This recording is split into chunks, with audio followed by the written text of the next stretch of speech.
Hello, friends. Welcome to Empty Cloud Monastery. I am Ayya Soma, and I'm here with Ayya Vimalanyani.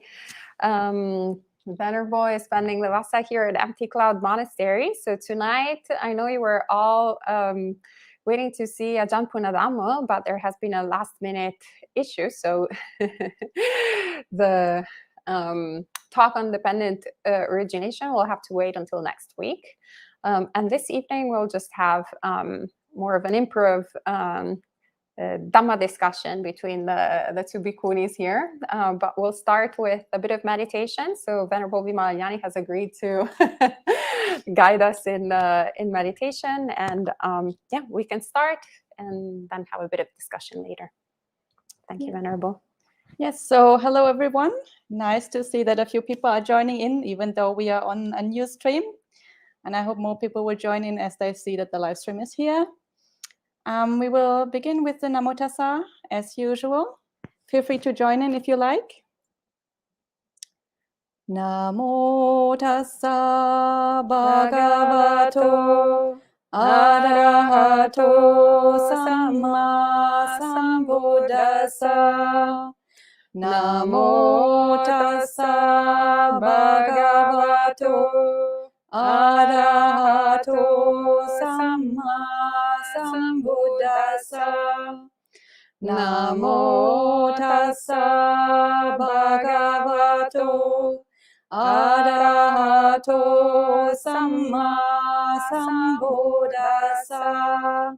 Buddhang Dhammang Sanghang Namasami. So, welcome to everyone who has joined in. I see a few people typing in the live chat. Nice to see you all. We will start with meditation, and we've just been spending a few very quiet days at the monastery, so we're all in a very quiet mood. So I think for today, we will just do a samatha type meditation, and I will guide you into the meditation a little bit, and then we'll do a quiet meditation for a few minutes. So there won't be too much guidance tonight.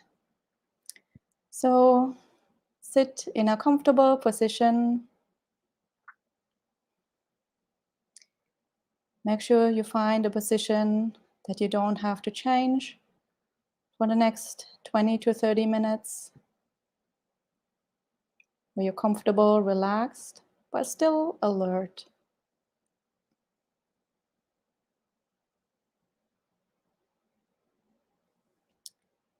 Focus your attention inwards on your breath or on your body, whatever is easier for you to feel.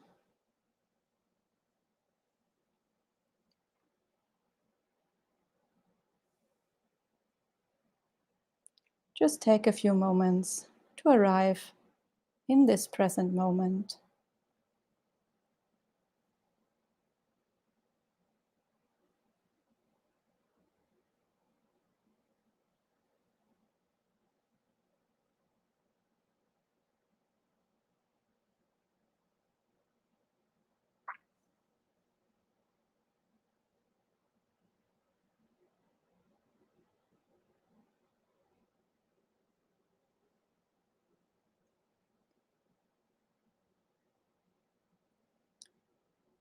Let go of all the thoughts that might be going through your mind.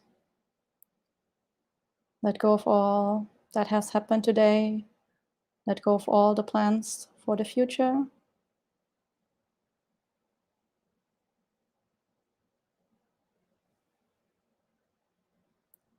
Just focus on your breathing or on your body.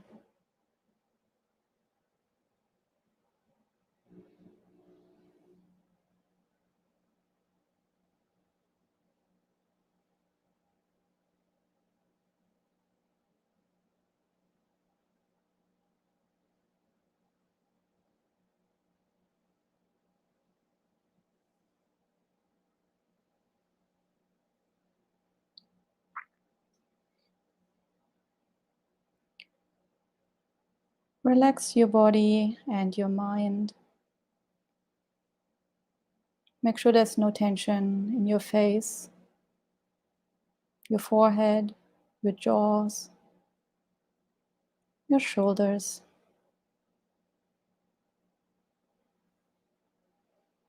your heart area, or anywhere else in your body.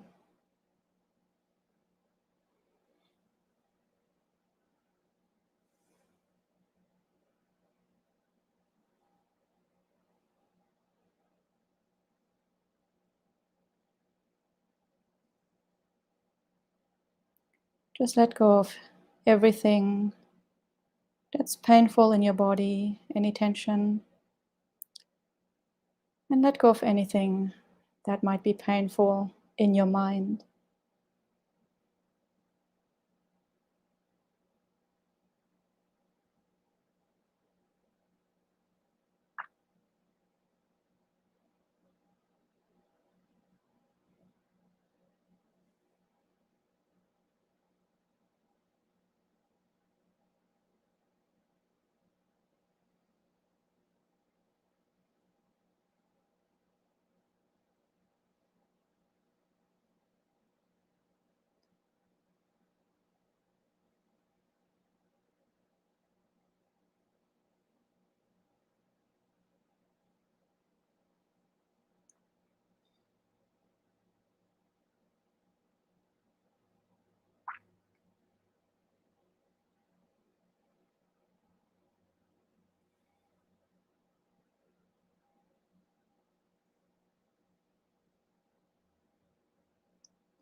If your mind has wandered away, come back to your breathing or come back to your body. Maybe you can feel that your breathing is starting to settle down, or that your body is starting to feel a little bit more comfortable and relaxed.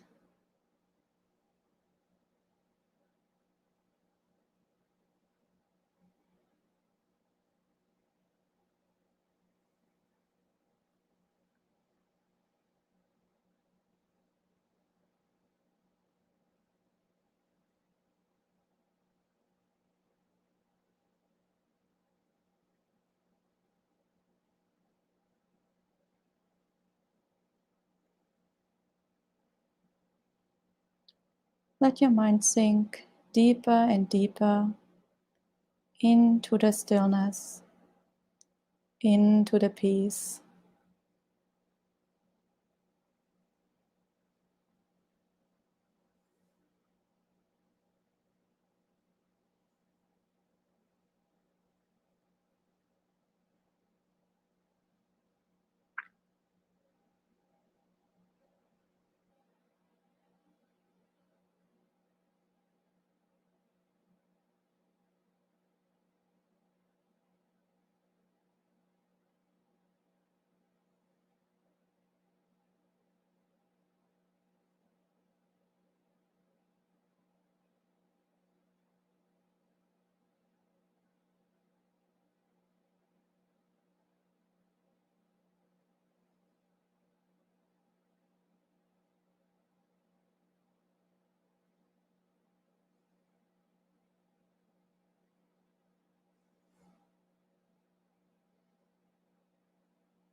So we are slowly coming to the end of today's meditation. Move your attention to the center of your chest, to your heart area.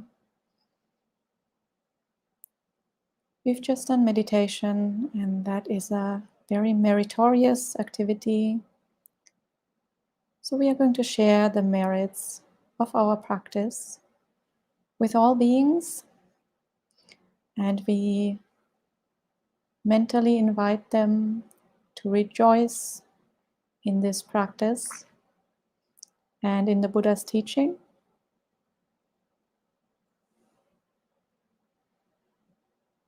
May all beings share these merits.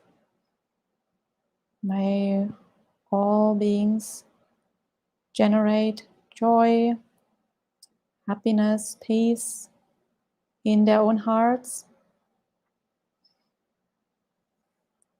May all beings be happy. May all beings be free from suffering. May all beings attain Nibbana.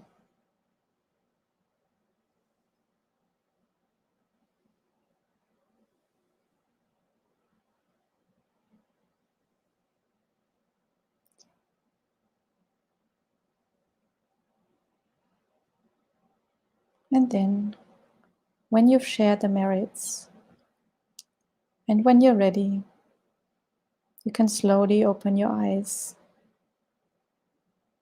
and come back to the external world.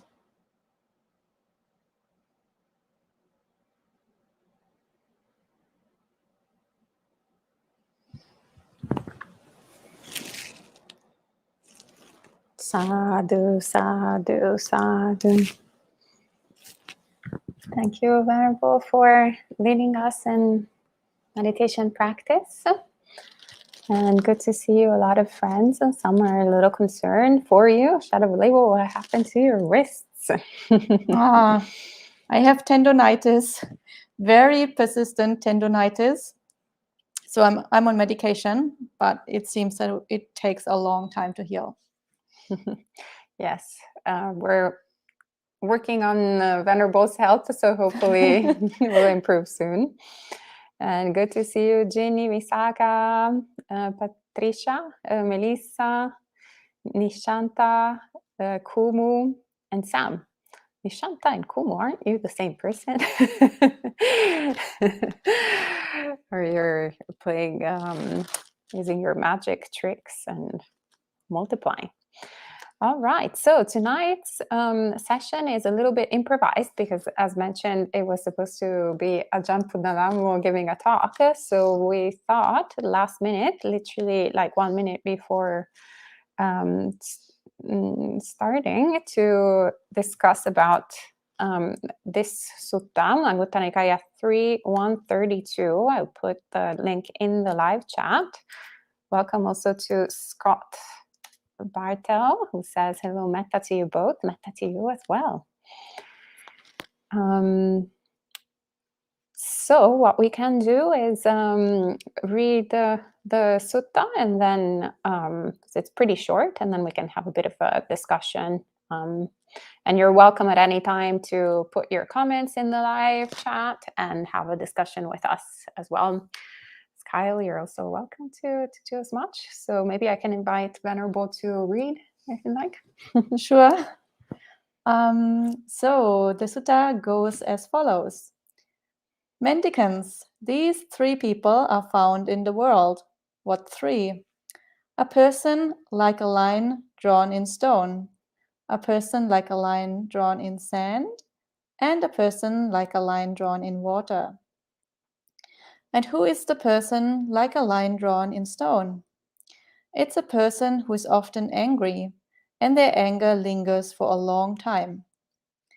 It's like a line drawn in stone, which isn't quickly worn away by wind and water, but lasts for a long time. In the same way, this person is often angry, and their anger lingers for a long time. This is called a person like a line drawn in stone.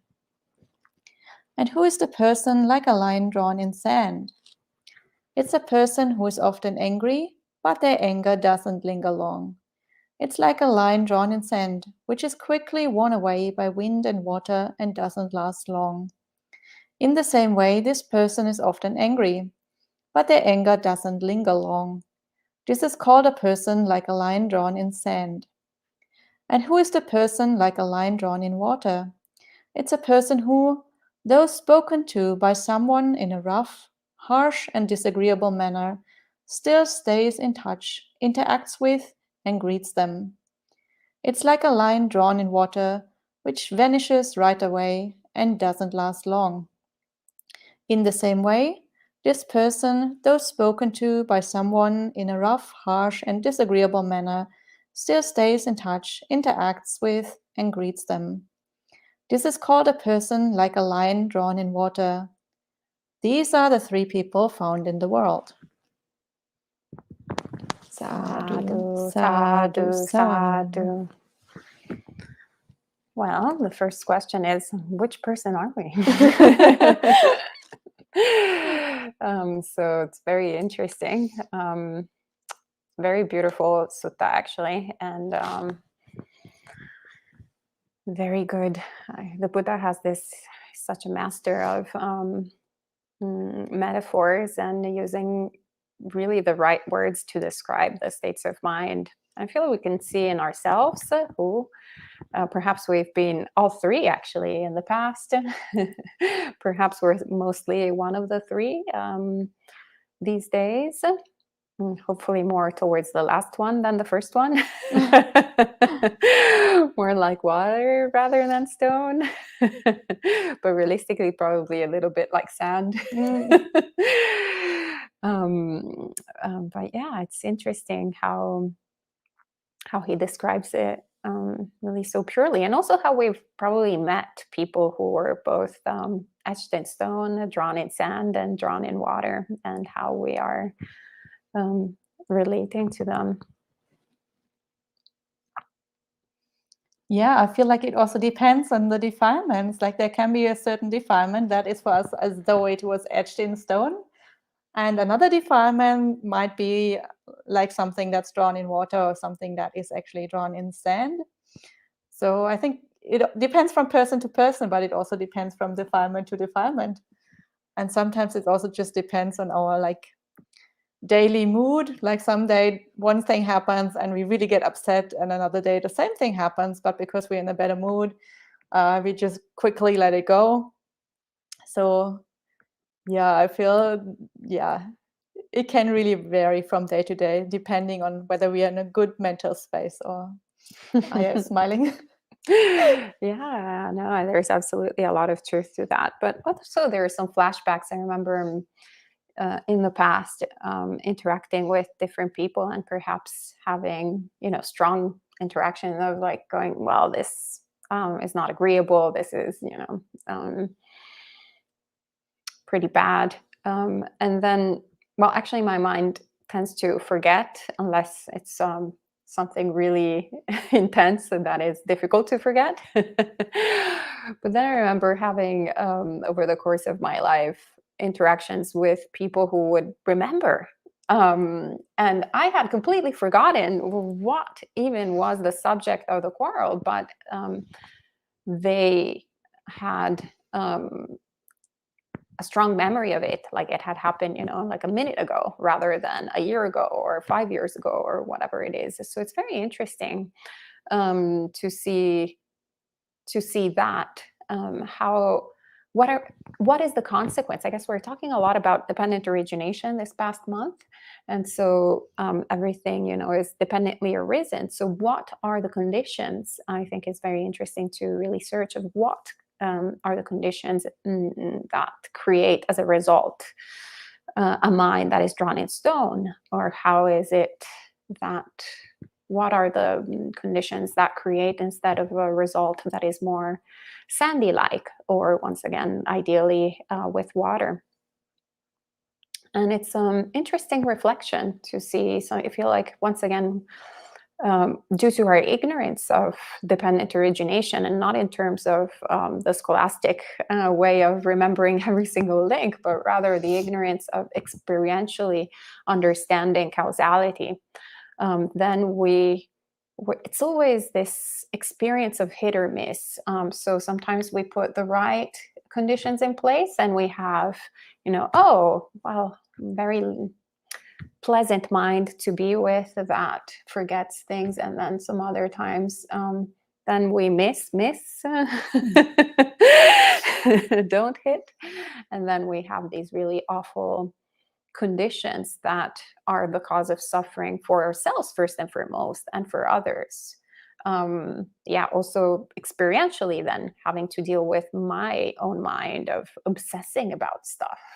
Remember, especially during meditation retreats, the hatred of like random people would come in my mind because there's anything to do. Perhaps you're also in really pleasant conditions, right? In the middle of nowhere in the forest.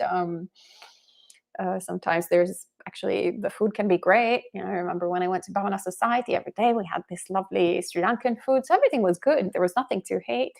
And my mind was trying to find something really to hate. So it goes and digs into the past.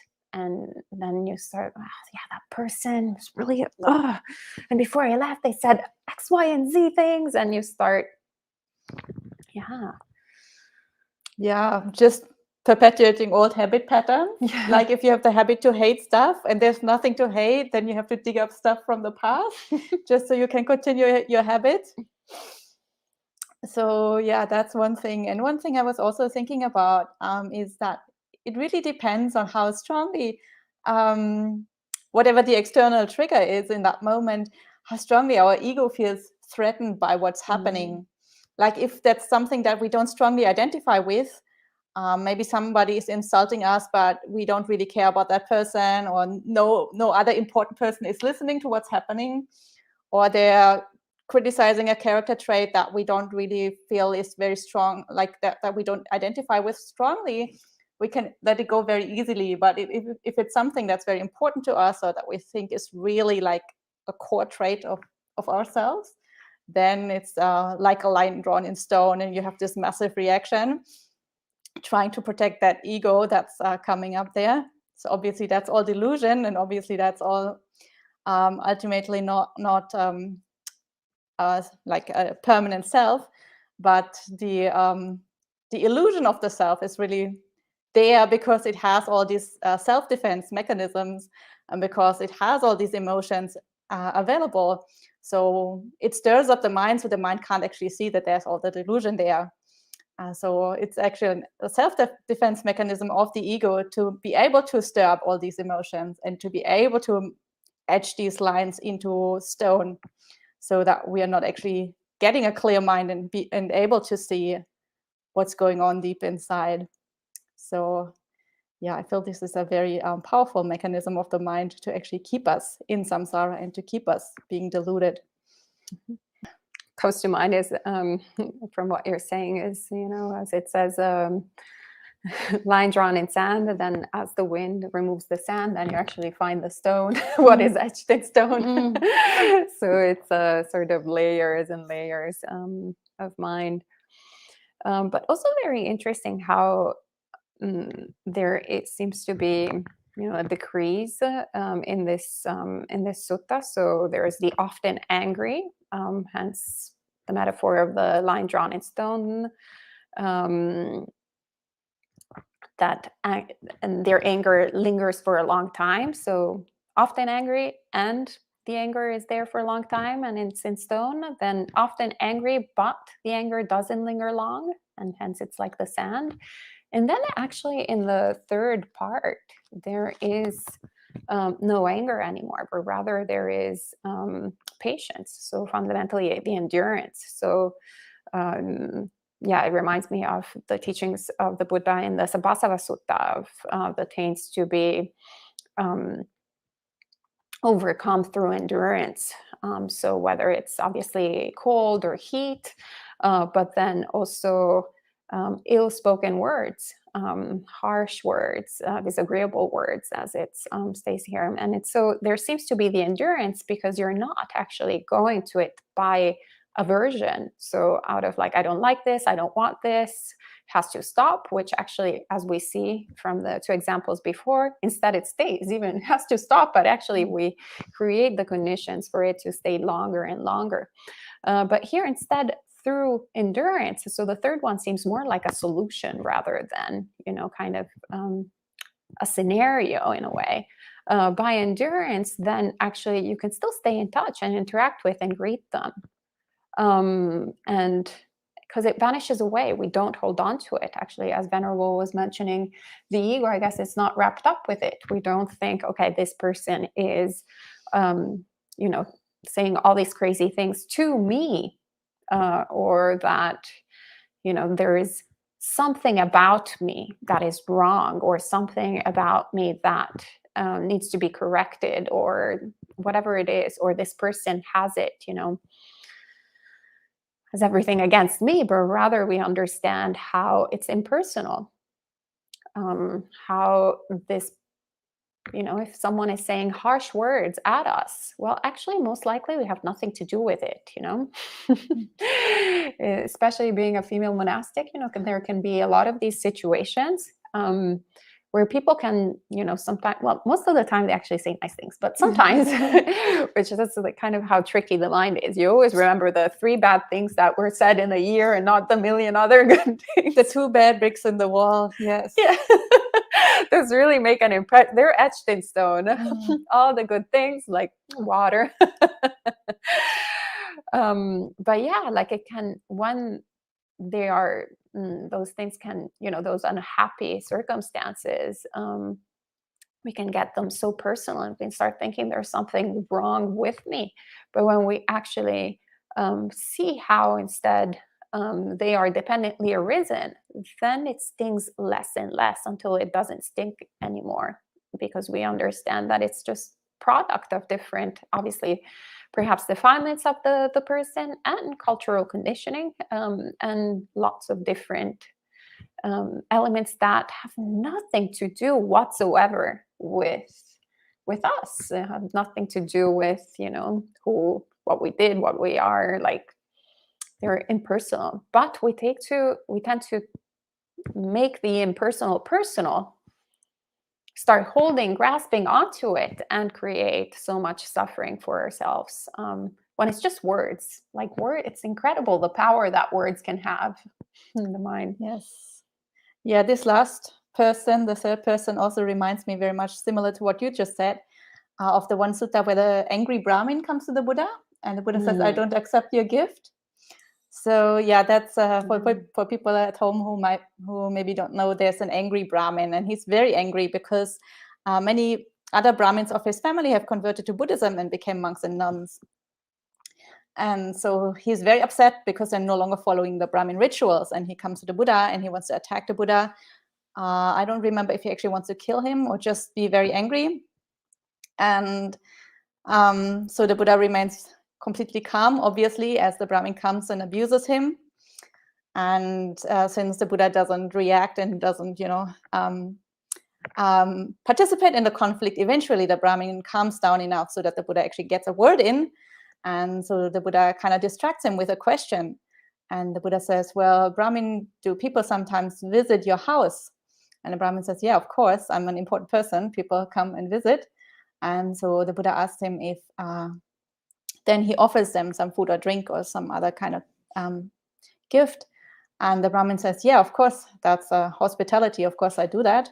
And then the Buddha says, "What happens if they don't accept your hospitality, if they don't partake of your food and drink?" And the Brahmin says, "Well, then I just keep it." And so the Buddha says, "Well, I'm informing you, I don't partake of your anger. You can just keep it." And then the Brahmin kind of has a small breakthrough in understanding, and he's quite impressed that the Buddha is able to not partake of the angry emotions of another person. And then he asks for a teaching, and he's actually converted to Buddhism himself in the end. So that little sutta reminds me very much of what we were just talking about here, that, there's a person who, even when spoken to very harshly, still remains entirely calm and is able to interact with the other person and greet them and just have a skillful relationship with them. And if they're really good at it, they, like the Buddha, then they're even able to teach them Dhamma and to have a positive outcome in such an interaction that from the outside looks like it should be a very difficult, conflictive interaction. Yeah, thank you for sharing that. It's true. That's one of the biggest also differences, I think, as we start practicing, that we start noticing these moments of wisdom where we are capable of acting like the Buddha, more like the Buddha and less like our previous self, which on the other hand, it's kind of like it's always Christmas, so we accept all the gifts that are given to us. Even if they stink, we're like, we open it up and like, you know, put ourselves into it. Yeah. Like, A gift. I'm so excited. Yeah, so it reminds me also of what the Buddha says in terms of Vedana. You know, when we feel a pleasant feeling, we feel it attached, but also when we feel an unpleasant feeling, we feel it attached. And whether it's neutral feeling, neither pleasant nor unpleasant, we also feel it attached. Everything feels attached, like like it's sticky, it's there, like we are not capable of discerning what is wholesome and what is unwholesome sometimes, because everything sticks to us. But as we start training the mind, as we start practicing the Noble Eightfold Path, we start seeing how sometimes we obviously, you know, the defilements take the best, the best out of us. I don't know how you say it in English. But sometimes, you know, because of the habits that we have cultivated in the past, but sometimes we can be actually very skillful, and we can see that is, even though there's a nice wrapping perhaps in the gift, that actually the contents are harmful and that we don't need to accept everything that has been given to us.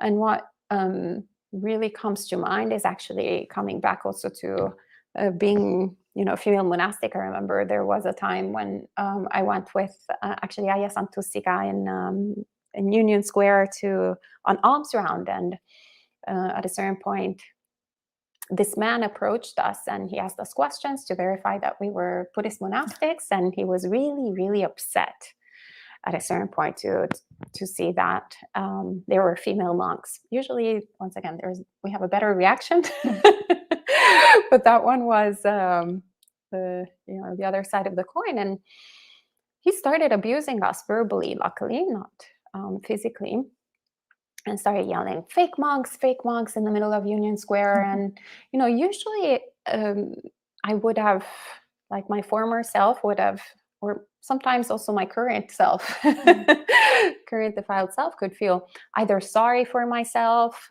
or, you know, just get quite aggressive, actually quite angry, perhaps like the second or even the first one, and start yelling at the person and go, you know, well, I'm a fake monk. Well, you're a fake Buddhist. And start making more of a scene within the middle of New York City. But it was so interesting that in that moment, actually, I had none of these thoughts. So it wasn't actually an intellectual pondering, but rather my instinctive instinct was really like the Buddha, not to take the gift. But because in that moment I was able to see how it was dependently arisen in the man's mind. You know, I had never met him. I had no idea even what his name was. All I knew was that he was from a Buddhist country where he was taught that there were no female monastics and that they hadn't ever existed in that particular place where he was raised. So he didn't even know that the Buddha actually had created the order himself. So he was acting so unskillfully based on the love actually that he had for something that he knew was precious, like the Dhamma. So in that way, actually, for a second, I was able to relate to him. Because we had that one thing in common. We had nothing else in common except that love for the Dhamma, the love for the triple gem. And, well, actually, we had two things in common: the love of the triple gem and a defiled mind. So actually, I really was like, just like this person is full of greed, hatred, and delusion, so is my mind full of greed, hatred, and delusion. So many times have I done things unskillfully in the past, and probably I will in the future as well until I attain awakening. So all of this, it was literally like a 1 second sort of understanding, instinctual understanding. So there was no conditions for anger to even arise. The result was automatically compassion. Was, wow, we're trembling in samsara here together. Wow, it's a difficult place to be. And so, yeah, actually, similar to how this sutta says, I was able to deal in being spoken in a rough, harsh, and disagreeable manner. Yet I did not stay in touch or interacted with, or I did greet them, though. So it's also important to not take this too literally, and understand what is the appropriate response based in the current situation. So in that situation, actually, I think my response was appropriate, which was to wish for them to be happy, healthy, and peaceful, and to walk away. So not to continue interacting, because there was nothing really to say. There was no sort of reasoning, no kind of space for that to happen. But actually, by staying in that place, perhaps things would have escalated and other people would have interacted. So just leaving, sometimes, the best and most compassionate answer is just go on and do your thing. And not fuel the fire if someone has a fire going on. So yeah, just to clarify the last point. Yeah, thank you for sharing that story, Ayya. And I think that also illustrates how important it is to constantly practice Dhamma in a small way in our daily life, like every single day, just, to direct our mind towards Dhamma, reading a sutta, practicing a bit of meditation, cultivating a little bit of wisdom here and there. And sometimes it can feel like we're not making any progress. But then when we actually are put into a difficult situation, suddenly that wisdom kind of comes up and we don't really know where it comes from, but suddenly it's there. And that's because we have inclined our mind for a long time in the right direction. So I feel like this illustrates really how every day, small incremental changes eventually put us come to a point where we actually can be put into difficult situations, and where these kind of things, and where we are able to have a skillful reaction to that. And I actually remember a very similar situation, and that was back when I was a layperson, so quite a long time ago. And I had just come back from my very, very first retreat in Buddhism. So I was like a really, really newbie Buddhist. And my first retreat was in the Goenka tradition. And Goenka also teaches about that sutta with the angry Brahmin and not accepting the gift. And so I came back. It was my first day back at work in the office. And at that time, I had a very, very difficult boss. And he was a very, very angry person. And so I had just come back from the vacation, and he comes bursting into my office, and the door slams against the wall, and his face is red, and he's screaming at the top of his lungs, and there's saliva flying everywhere. It was just disgusting, and he was just screaming at me for something that I had no control over, and I had been away for 10 days, so I wasn't even aware of what had been going on. But for some reason, he thought that I was responsible for that, and he was going completely crazy. And then I heard this small voice in my head saying, "Don't accept the gift, don't accept the gift," because I had just come back from the retreat. So yeah, similar to Ayya, I think I was able to remain really calm and tell him, to really calm him down and say, yeah, I'm going to look into this. I will report back to you in half an hour. We will sort this out. It's not going to be a problem. So eventually he left my office really quietly, and I think he was quite embarrassed. But yeah, sometimes when you have just at the right moment, these Dhamma teachings will pop up in your mind and help you to skillfully deal with a situation that might otherwise be quite difficult. Yeah, and it's also remarkable to see how then actually we're much better, we're more skillful at dealing with the situation, and we feel so much better, as opposed to when we have a strong reaction. The first well, it's not even the first, the only person that actually is having a hard time is us, because that's the only person we hang out with the entire time. So whether the other person, is having a hard time or not, it's really indifferent, because we are the ones, we can't really experience their mind states. What we can experience is our mind state. And crying, for example, feeling very desperate and sorry that we've been abused, it's actually really an unpleasant feeling, an unpleasant state of mind. And then it blurs the mind even more.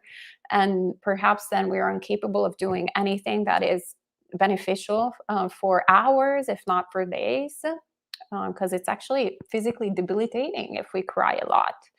And similarly, righteous indignation. Woo, yeah, very, very poisonous mind state. So it's very important to remember that when we actually relinquish anger and we make another choice, we are the ones benefiting first and foremost.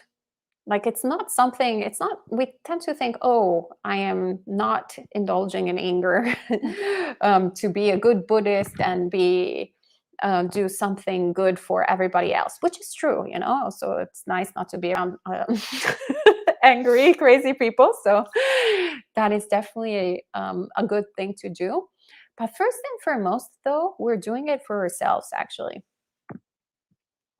And that was one of the biggest lessons when I was able to practice the teachings of the Buddha fully. Whenever I'm very skillful. Sometimes, once again, I am not that skillful, but that was quite a successful situation where I was like, wow, this is how it feels like not to have suffering. It was incredible. It was a moment of actually strengthening of the faith in Buddha, Dhamma, and Sangha, rather than the opposite, because sometimes those situations, especially when they're based on, sex or gender, there can be like, you're like, what am I doing in this path? But because I was practicing the Dhamma, then it actually strengthened my faith in the teachings of the Buddha and how transformative they are. And as Venerable was saying, we're constantly putting all these seeds in the soil and nourishing them. And, we have a lot of times where, like, oh, why is there no seedling at least? Well, we just planted it. But then all of a sudden it sprouts. And it sprouts at the right time. And we are like, oh, this is actually a really nice plant, really good fruit, really comfortable, much better. So yeah, it's part of actually self-love, not to indulge in hatred. Following on from what you just said, there's also a small teaching in the Goenka tradition that is very, very similar to this sutta that we've read today. And there, Goenka also explains like how the Dhamma works, and so he said how you deal with anger. And so he says in the beginning, when you're not really a practitioner, you're not very strong, then there's so much anger inside, and it feels like a fire that is burning inside you. And whenever a trigger comes from the outside, all you can do is just add more fuel to the fire, and it just gets worse and worse, as you just mentioned. You feel physically debilitated and mentally exhausted, and you can't really do much with it. And so as you practice, then eventually when a trigger comes from the outside, there is fuel for your fire, but your mindfulness gets stronger, and you can just observe calmly, so you don't add your own emotion on top. So when the fuel is used up, then the fire goes out. And eventually, if you're a really strong practitioner, then your mind is so strong that you can actually, the moment the trigger comes and the fire is ignited, you just pour a whole bucket of water on it. So you have like whatever countermeasures you have cultivated, understanding, wisdom, or metta or compassion for yourself or for the other person, whatever skillful mind states you have cultivated come in there, and they just, it's like a huge bucket of water that completely puts out that entire fire. And I think the metaphor is so beautiful also because of what you just mentioned. The fire is there, is so painful, is so burning, but the water is just so cooling and calming and peaceful. And it's such a beautiful metaphor for, the what happens when you can let go of the defilements, like the ease and the joy and the peace that you feel at that point, and the calmness. I think it's a very fitting metaphor. Also, it's a very beautifully chosen image there. Yeah, no wonder why the Buddha actually always uses, or in Buddhism in general, there's always lots of metaphors relating to water, the purity of water, and also the coolness of water. Yeah. And we have a few comments here. Okay. Pial says, why do some people enjoy being angry in a wired way? Is there some sort of gratification in being angry? Yes, actually, the Buddha says that it's the honey tip with the poison root. And as hate type, I gotta say that it's true. Yes, strong emotions are very enjoyable because then our mind is agitated and doesn't feel bored. So we like to cling to very strong emotions, whether that's positive or negative emotions, as long as we don't get bored. Whatever keeps us busy, that's what we find interesting. And that's what we cultivate. And that's why our defilements get bigger and bigger. Yeah, definitely. In my culture, I'm from Italy. There is somewhat, I wouldn't say an encouragement, but kind of like it's okay to express emotions, which can be healthy, but they can also be unhealthy when it's actually, as Venerable was saying, when we start fueling the emotion. So one thing is to actually acknowledge what we're experiencing. So if we're experiencing anger, we also need to understand that it's a natural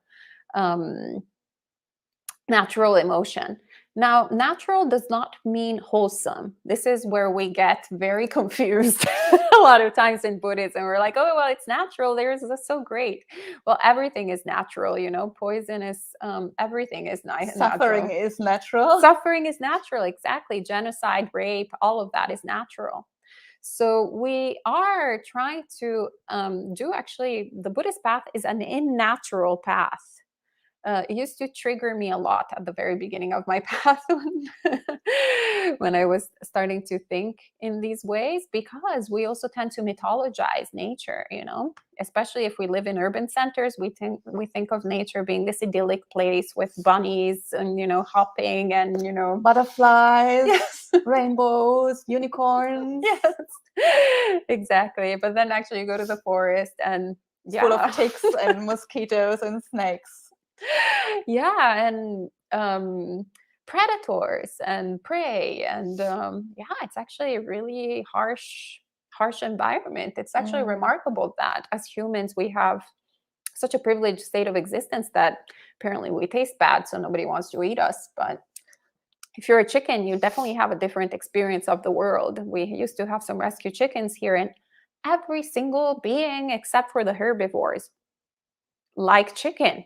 And they were terrified from above, like the hawks flying, from the ground, the foxes and the raccoons, and the humans, even the Buddhist humans coming and going like, that was a big chicken there.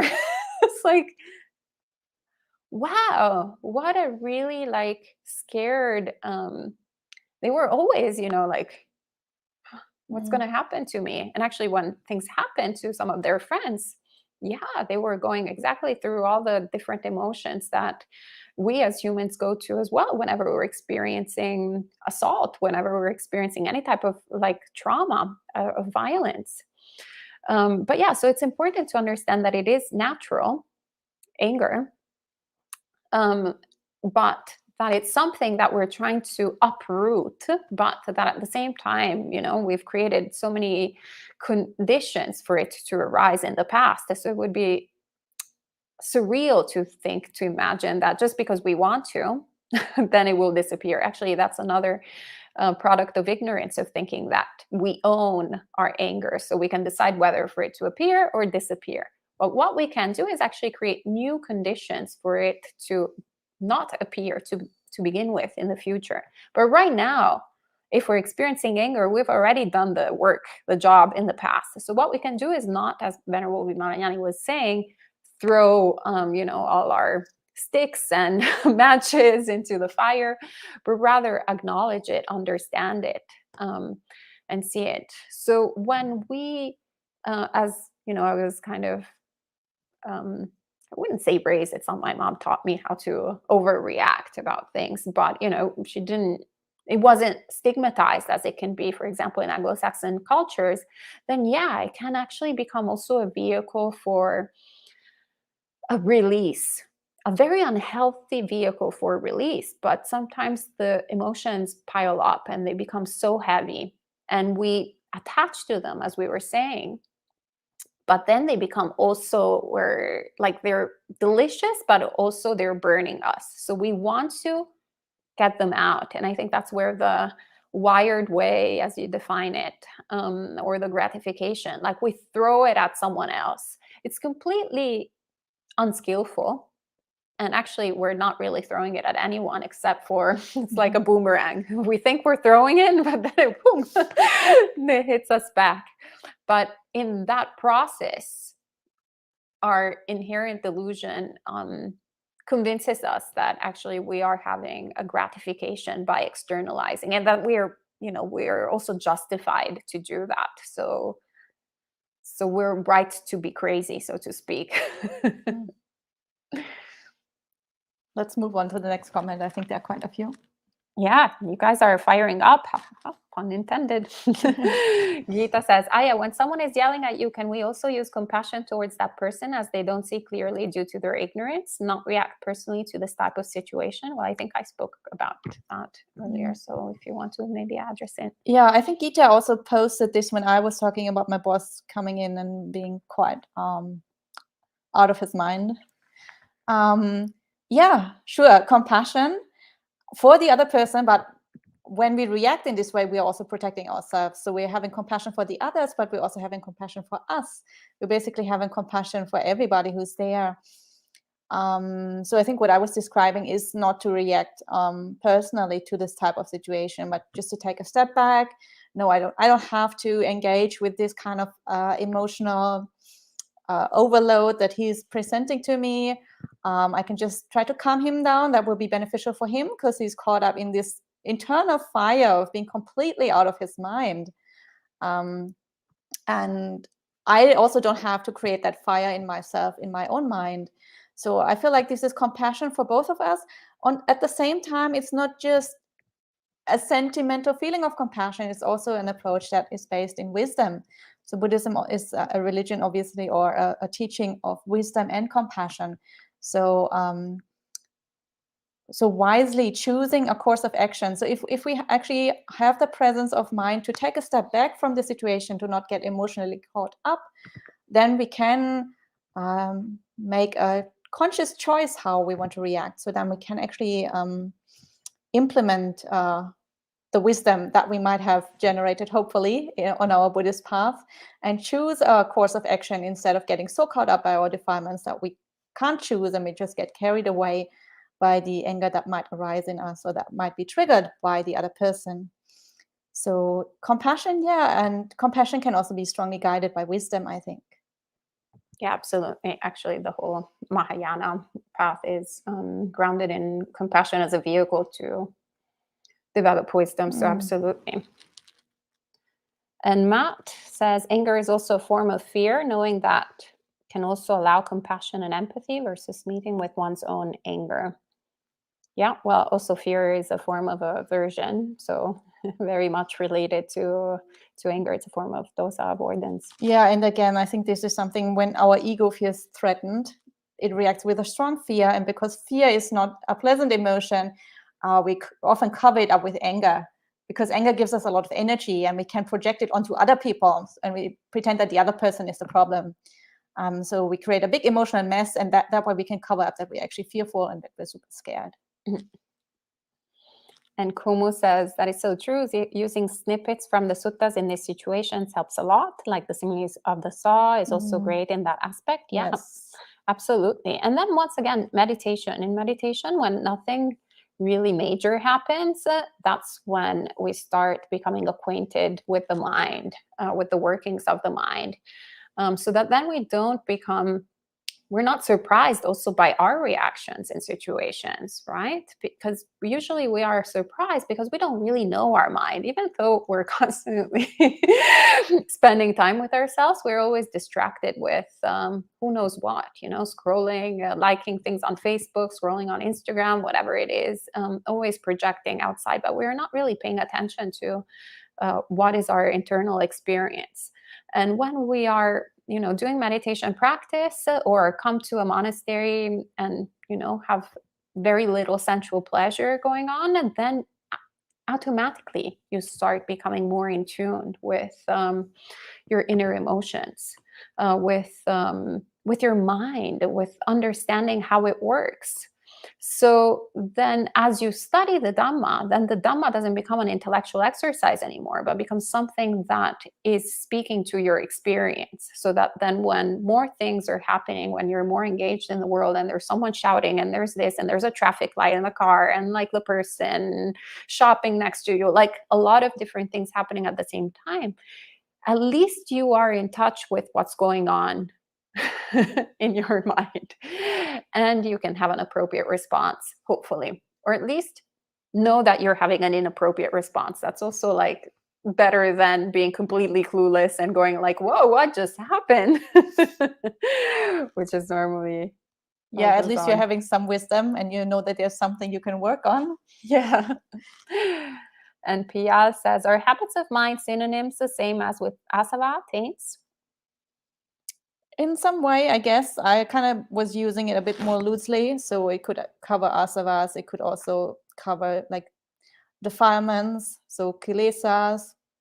I think there are a few Pali words that sort of broadly cover the same topic, and depending on the sutta, they're classified in different categories. Sometimes they're called asavas, sometimes they're called defilements, kilesas. Sometimes they use various other words. So personally, I'm just kind of using this. Yeah, fairly unspecifically, the word habits of mind. It doesn't correspond to one specific Pali word. Yeah. Yeah, also nusayas, so underlying tendencies. Yes. Those are the most difficult to, actually even be aware that they're there because they're underlying tendencies. But actually, yes, I think we're going to explore all these different nuances in the next month. We're trying to get different monastics to talk about it so we can explore that better, Pia. And Scott says, I'm a hate type 2. Hatred made me mentally ill. Yeah, actually, that's thanks for sharing that. It is a mental illness. I mean, according to Buddhism, we're all mentally ill. So it's just that we have certain, like, I guess, acceptance towards a relative like state of mental illness. And then, of course, if we don't really do anything about it and we keep on, it's a hit or miss, as we were saying earlier, then it can be, certain traits can become chronic. And I think that's when we need, that's when we use words like mental illness, I think, in Western context. That's when we need the help of a specialist to get us to a state where it's not chronic. Like there's the mental illness, but not the chronic mental illness, I would say. And then we can do more of a, like, the Dhamma can be very helpful. I mean, it obviously can also be helpful while we're doing, therapy. But it's good not to conflate the two or think that one is a replacement for the other, because sometimes they address different issues, tackle different parts. Do you have anything? Our resident Kyle here. So in the honeyed tip with the poison root, I think the honeyed tip can often be a conceit of superiority. That's why it's fun to be angry at somebody. Do you think that that's the case? And, if so, is it possible to be angry at somebody without thinking that you're better than them? I mean, personally, from experience, I've had both. Both that perhaps, actually, I thought that the person was being very unskillful and kind of very much below me. But also the opposite, very angry about someone that perhaps I perceived as quote unquote superior to me. Angry at myself, angry at the situation, angry at them for not seeing that actually I had good qualities there. I wouldn't say that it's necessarily in relation to someone, but there are certain things. It's kind of like eating ice cream, or whatever you like. Chocolate. I don't like chocolate, but most people like chocolate. So there's a pleasant feeling to it. And whether there are people around that, appreciate, that make you feel bad that you're eating chocolate, or maybe that you feel better because they don't like chocolate and you're like, oh, you have no taste, or they eat a lower type of chocolate, there's still that pleasant sensation. And so I feel that there is something that is actually a raw feeling, but it's not complete. It's not complete. You're not experiencing fully the anger. You're only focusing on one particular element of the experience that is pleasant. No different than ice cream, actually, getting back to the metaphor. We tend to focus on the creaminess, on the softness, on the, whatever, vanilla flavor, but we don't focus on the iciness of the ice part of the cream, or the shivers, the part of the mouth that starts numbing. There's actually a lot of unpleasant feelings too. So we are very selective whenever we think this is a good experience or a bad experience or a neutral experience. In reality, we're having 1% of the experience, and we label it as such, and we continue believing it. So I feel like anger is the same. Most of my life, I actually, prior to Buddhist practice, I just kept on developing it, really. I mean, I was also in a field in fashion where it's actually highly appreciated. So you are encouraged to develop it. But it never occurred to me that there was something harmful to it until I started reflecting on it, contemplating on it in part of practice. But maybe Venerable has a different. Yeah, I think anger gives you a very strong rush of energy. And it's that energy that is really pleasant, because then you have, you can act on stuff and you feel powerful. And I think it doesn't necessarily come from a conceit of superiority. It can also come from the opposite, feeling very inferior, feeling very insecure, and then feeling a trigger comes and you feel like very, very threatened. And then you have this rush of anger that gives you like power and that gives you agency, and you think you're in control of the situation. So it could also come from the opposite, from feeling very inferior, I think. Yeah. Good to see you online, Minnie. We hope that you're feeling better physically. Good to see you. Kyle also says hello. And Matt says, what do you advise when you recognize yourself getting angry in the same specific situation over and over, even as you realize as it's happening that it's unwholesome and it is still happening?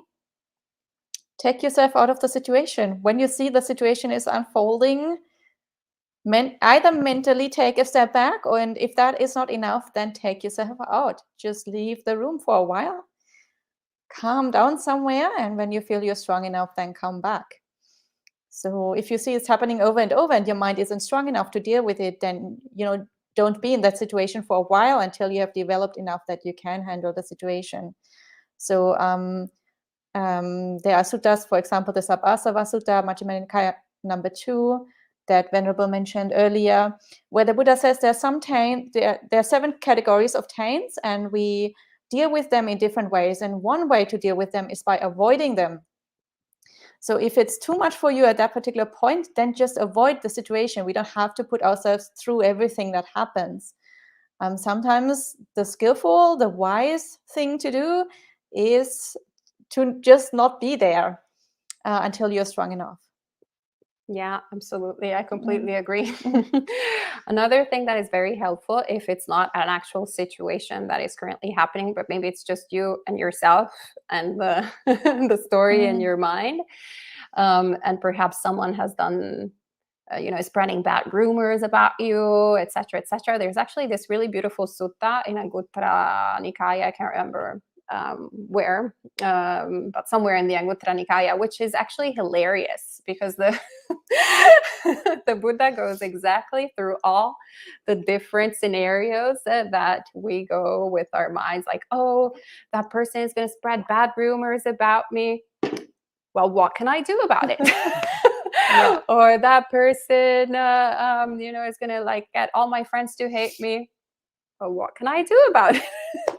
Etc., etc. Like pretty much any of our fears, as the person before was asking, the relationship between anger and fear, we can get very angry because we're fear also of what's going to happen in the future. But we really have no control over that, and we have no control over other people's actions. So actually reflecting in that way is, what can I do about it? Well, I can't actually do anything. Or the other way is this beneficial for myself? Is this beneficial for the other person? And is this beneficial for myself and others? Not really. And actually, it's so much easier to drop it when we start contemplating in that way. At least I find it very, very useful. Hello, Abhishek from Australia. Good to see you.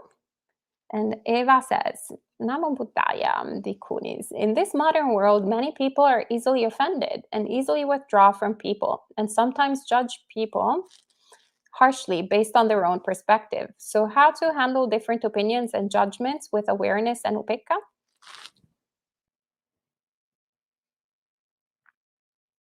Well, I think, this has always been the case that other people, try to judge people and treat them harshly and stuff.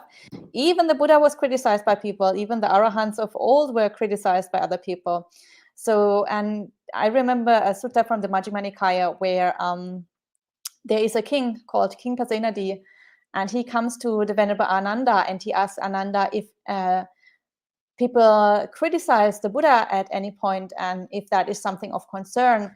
And so Ananda says, well, the thing to reflect on is the person who is criticizing, is that a wise person or is it a stupid person? And if it's a wise person, then you should take it seriously and reflect on your behavior, and maybe you could change it, or maybe there's something valid that's helpful for you to show you a blind spot that you didn't see before. So you have good feedback and you put that to good use. But if the other person is stupid, then you shouldn't take this to heart, because it's just going to lead you in the wrong direction. So whatever you're going to do, people are going to criticize you anyway.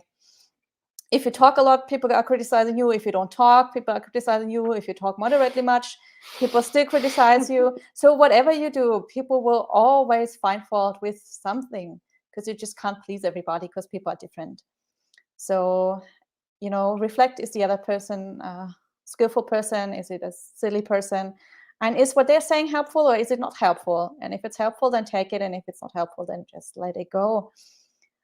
So we really, we have the feeling that we have to please everybody, but that's really just putting a lot of pressure on ourselves, and that's just totally unrealistic. So when we practice Dhamma, we also have to see what is realistic and what is just totally our mental habits, our conditioning that is actually unskillful, and that we should see in our practice and then also let go. And I think this perfectionism and this trying to please everybody is really something that is very toxic, and that's not helpful for us at all. And to know that even the Buddha couldn't please everybody, so there's no point in us attempting to please everybody. And also our characters are different, we are all different, so we don't have to try and be someone else just because people want us to be someone else. And I think the more we become comfortable with ourselves and with our own minds, and the more we get to know ourselves, the more we can also not be provoked by other people, and just, stand in our own truth and be comfortable with be comfortable in our own skin without trying to impress other people. Yeah, absolutely. Sadhu, sadhu, sadhu. Yeah, so that's why it's very important to cultivate sila. So become virtuous people, because then actually we have something good to recollect. The Buddha always encourages us to recollect our own goodness. And when we know that we're good people, then all this criticism, all this other stuff, we just understand that it is, someone's perspective, or their ideas or judgments, etc. And we don't need to get too involved, because we have a pure heart. And Sam says, is grief a form of anger of sudden loss and not able to accept reality of life? Well, I would say it's fundamentally ignorance of just not understanding things as they really are. So it's actually all greed, hatred, and delusion right there in essence. So there are parts, like as I was talking to another person a few weeks ago, like right now the fall is coming, and I would encourage you to ask yourself, do you like the fall? Usually people say, yes, so I love the fall, it's so beautiful. Well, the fall is actually death right there. Like everything is dying. It's in the process of dying and decaying. Yet we actually don't feel grief. Why is it that we don't feel grief? It's because we understand it. Actually, there's dependent origination right there. We understand exactly everything. We're seeing closely what the process is. Hence, there is no suffering. But actually, we can see both. We have space, room for everything to be inside of ourselves. We're not clinging. We also don't may fall always be like this forever. May these leaves not decompose.